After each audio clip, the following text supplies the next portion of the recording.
How's it going, everybody? So right now I'm getting ready to head out offshore. We got the boat, everything loaded.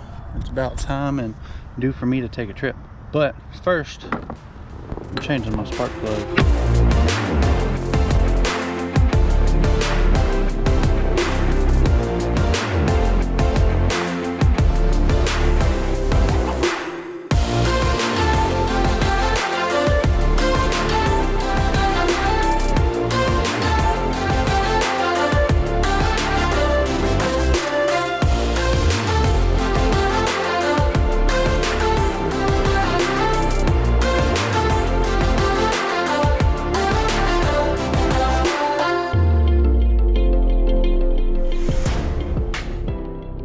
So I figured I can show you guys what to do and how to do it. Some people, believe it or not, just don't know how to do it.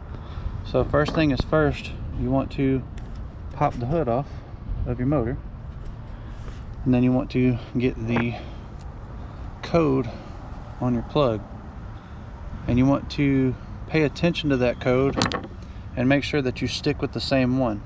For myself, I have to use a Champion plug because NGK for this model doesn't have one that is exactly the same for it. It's kind of off. It has to do with the way that it sparks and how much resistance is in there, and for mine, I don't like taking any chances with, you know, wrong parts or whatever, and I like to use the same stuff that I pull out. I like to put the same stuff back in.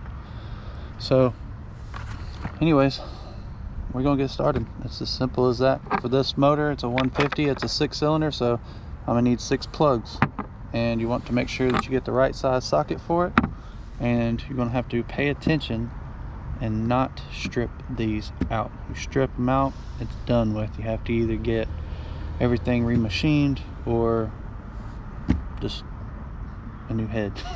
So anyways, we're gonna get started. All right, so first thing, I'm gonna undo the latches. Don't mind my dirty boat, because that's coming up in a video too on how to clean one. All right, I'm gonna make sure that you don't beat your cowling up. Make sure that your seal stays on properly. Anyway, here's the plugs. See here, we got 1, 2, 3, 4, 5, 6. You're gonna start by removing your plug wires. They should be the same length. You don't have to worry about crossing it over on most of them. So that's the first step. And you want to make sure that you pull it by the base here, because if you just pull up here, you could risk pulling that part out, or, you know, widening it out. And it doesn't need to be widened out anymore, because otherwise it doesn't have the correct grip, if you will. So we're just going to start by removing them, and some of them, depending on how long they've been in there, can be a pain in the butt, and some of them are a little deeper than you want, so you're gonna have to get a wrench. Also, some don't have access to put a socket wrench on, so you may have to use a regular wrench. I got my wrench, and you can't tell what's going on in there. I don't have my head cam, which I might get here in a second. But for now, all we've done is pop all the plugs loose. Now we're going to take them out by hand. And as you see, these are pretty nasty. So, just one at a time. The more that you can do by hand, the better. These are disgusting. I feel ashamed of myself.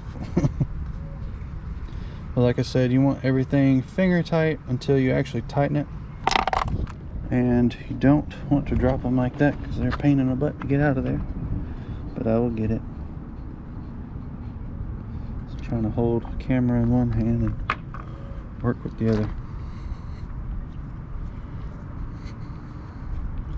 I might get in here and spiff this thing up a little bit here in the near future when I go to clean the boat. Clean it up, make it shiny again. It looks good though, but these plugs don't. They're horrible. Anyway, I've already checked all these plugs earlier, but these are supposed to be gapped at 30. So you want to go through and check the gap on them. But these, like I said, are fine because I have checked them already. You want to absolutely make sure that you do not cross thread your plugs. It is essential.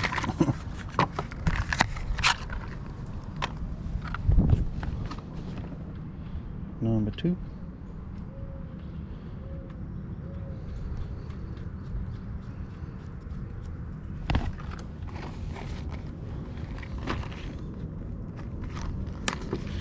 I don't know why I put these back in the box, but it's all right. Number 3.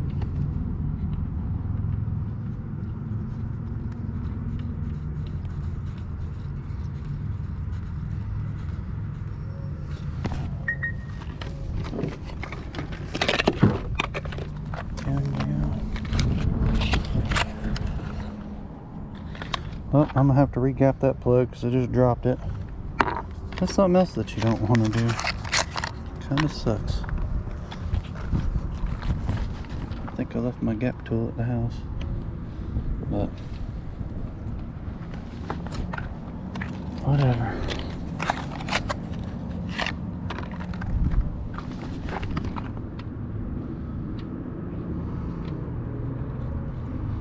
There's that one.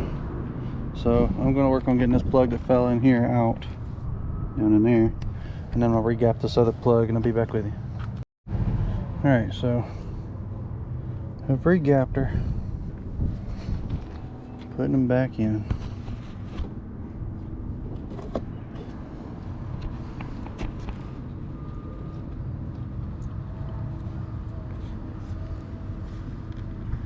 She's all dirty.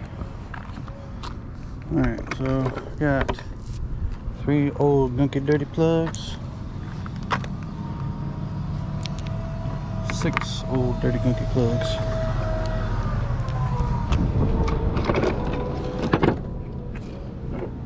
Alright, like I said, you do not want to over tighten these.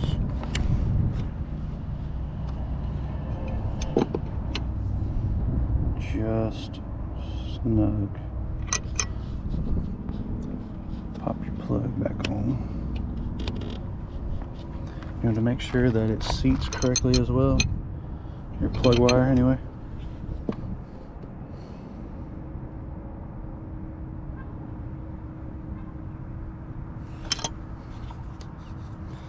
And put the correct plug wires on where they were.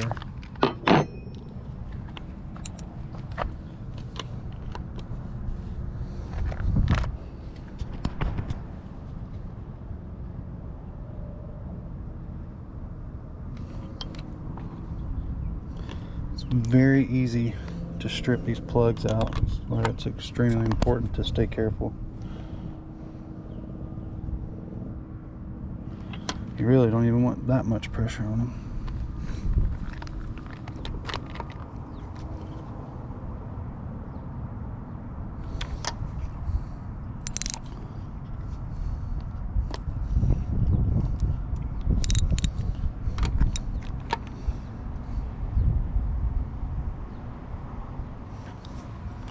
And that's it.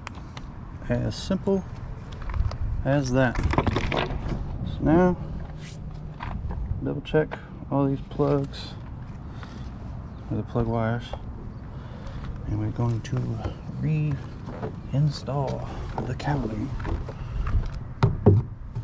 Making sure that your steel stays good, because your seal is what's protecting your outside sources from the inside. And that's that. Alright, that's it. So you now know how to change plugs in your boat motor. In this case, this is a 1999 Johnson 150 Ocean Pro, and this motor specifically takes a Champion plug. It is a QL78YC, and like I said, some plugs are specific to the motor, which all plugs are specific to their motor, but certain types, because there's also cross brands or cross reference plugs that you can get. Although they work, they're not proper sometimes because they're not exactly the way that that motor was designed to run. So very important to pay attention to the details, because if not, it could kill the life of your motor. So anyways, that's going to wrap it up for right now, and the next video you will see as far as boat maintenance goes will be how to change the lower unit foot oil. So anyways, stick with us for more videos on boat maintenance, and now it's time to go fishing. So I'm gonna get everything cleaned up, get everything packed and ready to go, and we're going offshore. Anyways, thank you guys for watching. I'm Drew, this is Habitual Angler, and we're out for now.